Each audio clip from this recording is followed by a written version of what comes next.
Balmoral bonding? Pull the other one. The name alone conjures up images of misty Scottish mornings, ancient stone walls, and royal traditions spun into legend for generations. But is it really the magical place of family healing the headlines would have us believe? Or is it just another stage for William to play the dutiful son while the cameras are rolling? Settle in, grab a biscuit, you'll need it. This story is best enjoyed with a hot cup of tea and a healthy dose of skepticism, because what's being served up is more fantasy than fact, especially when William's PR machine is working overtime to polish his image. The papers are full of misty Balmoral photos, with the palace PR machine spinning tales of father-son bonding. Every tabloid and glossy magazine seems to be in on the act, painting a picture of unity and reconciliation, one that William is all too happy to promote. King Charles and Prince William, apparently, are having a jolly old time, united in purpose, discussing sustainable farming and corgi walks. The official line is that they're closer than ever, sharing laughs and forging a new era for the monarchy.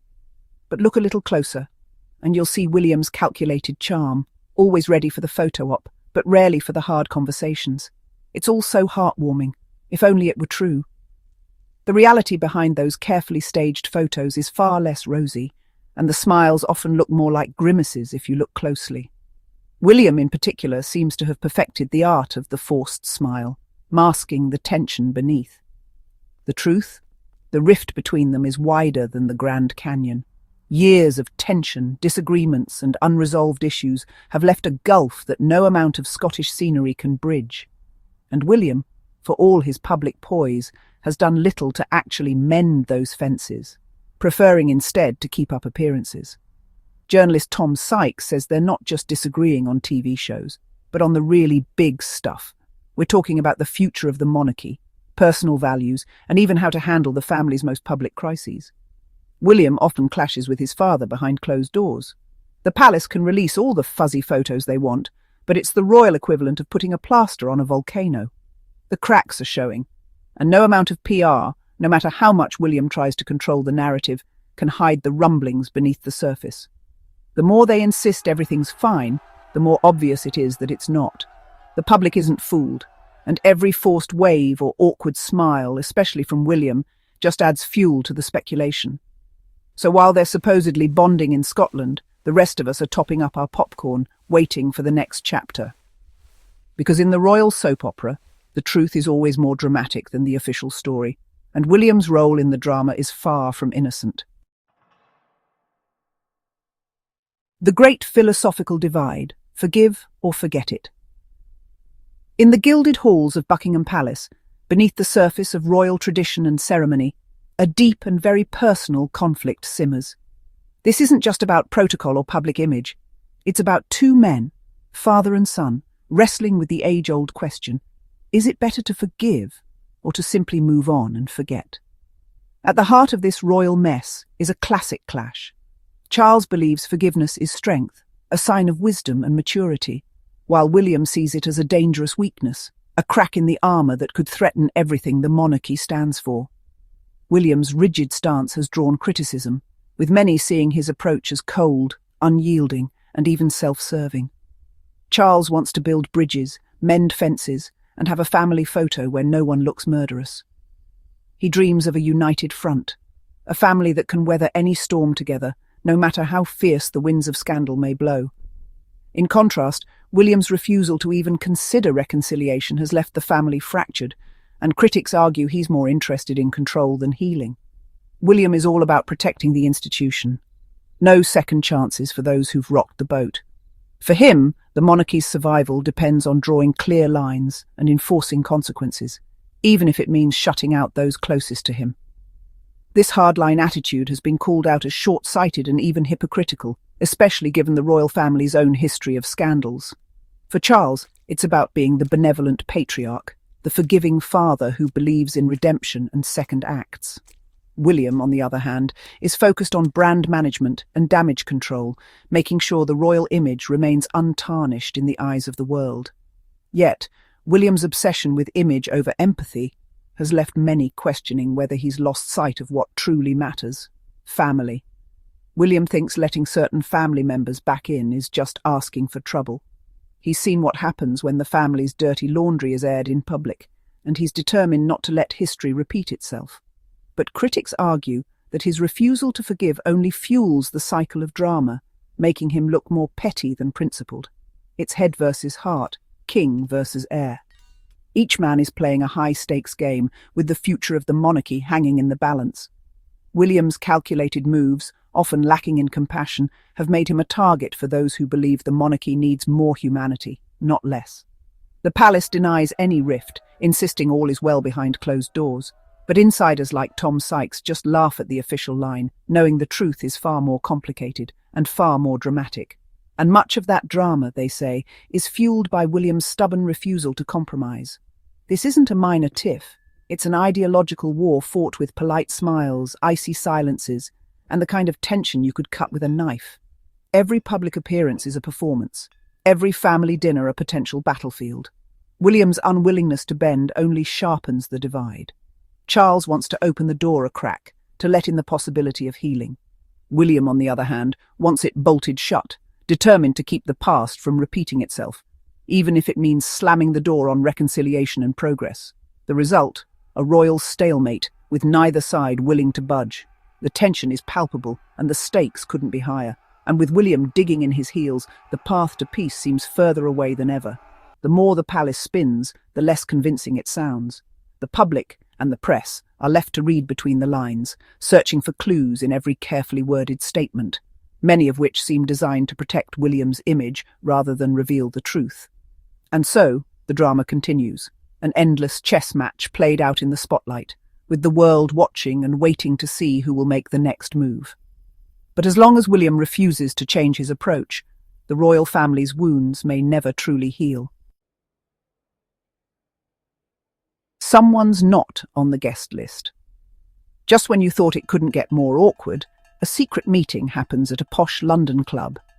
This isn't just any club, it's the Royal Overseas League, a place steeped in history and exclusivity. In July, King Charles's aides met with Prince Harry's team for a hush-hush peace summit. The stakes were high and the atmosphere was thick with tension. The goal? Thaw the icy relationship between king and prodigal son. It was a delicate dance, a high-wire act of diplomacy and family drama. But there was one glaring omission: Prince William. His absence was like a ghost haunting the room, a silent reminder of the family rift. And let's be honest, William's stubbornness is legendary at this point. He wasn't invited, left out in the royal cold. But with William's track record of holding grudges and refusing to budge, can you really blame them? The exclusion was palpable. A clear message sent without a single word spoken. This wasn't an oversight. It was a power play from Charles, reminding William who's boss. The king's move was calculated, a strategic decision in the ongoing chess game of royal relations, and perhaps a response to William's own inflexibility. William knew about the meeting but stayed away, which is royal code for absolutely fuming. Instead of stepping up or seeking resolution, he chose to sulk on the sidelines, letting pride get in the way of progress. The snub deepened the chasm between father and son. What was meant to be a step towards reconciliation only widened the gap, thanks in no small part to William's refusal to engage. William sees any dialogue with Harry as pointless, and this secret summit confirmed his worst fears. But maybe it's time William looked in the mirror. His rigid stance is building higher walls, not bridges. Charles's attempt at peacemaking has only started a new war with his heir. William's unwillingness to compromise is fueling the drama, making reconciliation nearly impossible. Honestly, you couldn't script it better. The saga of the British royal family remains as compelling as ever, with William's obstinance adding a whole new layer to this real-life drama that keeps the world watching. No royal secret stays hidden for long, especially when William's actions seem to invite scrutiny at every turn. Just as William and Kate were enjoying the Wimbledon spotlight, news of the so-called peace summit conveniently leaked to the press, almost as if William's need for control backfired. The timing, impeccable, though some say William's obsession with image management only made the leak more likely, shifting attention in ways he never intended. For William, this was proof. He claims you can't trust the Sussexes, but critics argue he's just as quick to play the victim and stir up drama in the tabloids. Royal expert Hilary Fordwich calls it classic Sussex PR. But others point out that William's own tactics are hardly innocent. He's mastered the art of spinning the story to suit himself. William's convinced reconciliation is a mistake, but some say his stubbornness and refusal to compromise have damaged trust just as much as any leak.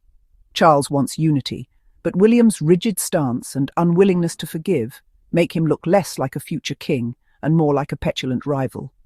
Every leak drives the wedge deeper, and with William's inflexibility, the crown wobbles even more under the strain and uncertainty. Beneath the politics, there's a simpler story, one that William seems determined to complicate. Charles is a grandfather battling cancer, longing to know Archie and Lilibet, something William appears to have little interest in supporting. He's barely met them, and it's genuinely sad, yet William's coldness only deepens the distance. This desire to be a proper granddad motivates Charles's attempts to reconcile with Harry, despite William's resistance. But nothing is simple for a king. Every visit is a media circus, something William seems to exploit rather than ease. The doting grandfather narrative is great PR, painting Charles as warm and forgiving, while William's actions make him look even colder by comparison. Anyone who stands in Charles's way, especially William, comes off as heartless and unyielding. It's a clever move in the ongoing chess game for public affection, and William is losing ground. Charles's heart says, "Bring my family home," but William's stubborn head says, "This ends in disaster," a stance that only fuels the rift. Meanwhile, Archie and Lilibet are just kids in California, blissfully unaware of the royal tug-of-war that William helps perpetuate. At the centre of it all, two children and a family divided, with William's choices keeping the wounds open. As if the Harry and Meghan saga wasn't enough, Charles and William are also at odds over Prince Andrew. Andrew, the royal migraine that just won't fade. Charles, ever the forgiving brother, allows Andrew to appear at family gatherings. William views Andrew as a reputational disaster and wants him out of sight, out of mind. For William, any link with Andrew is toxic for the monarchy. Charles tries to handle the family with compassion. William's focus is on public image, often at the expense of unity. Each time Andrew appears, it undermines the monarchy's efforts. It's another major fault line between king and heir. The tension is constant, the arguments relentless, and the royal breakfast table has never been frostier, largely due to William's unyielding stance. So where does this leave us? Right on the edge of our seats, snacks in hand. The royal family has delivered a saga more compelling than anything on Netflix. A king desperate for unity, and an heir who seems more interested in protecting his image than the firm, fueling a family story that never ends. The palace can spin all it wants, but the cracks are clear. The more they deny the struggle, the more we know it's true. Will Charles bring Harry back? Or will William, always scheming, try to tighten his grip on the throne, no matter the cost to his relatives? Will Andrew get his own reality show? The cast may change, but the spectacle remains.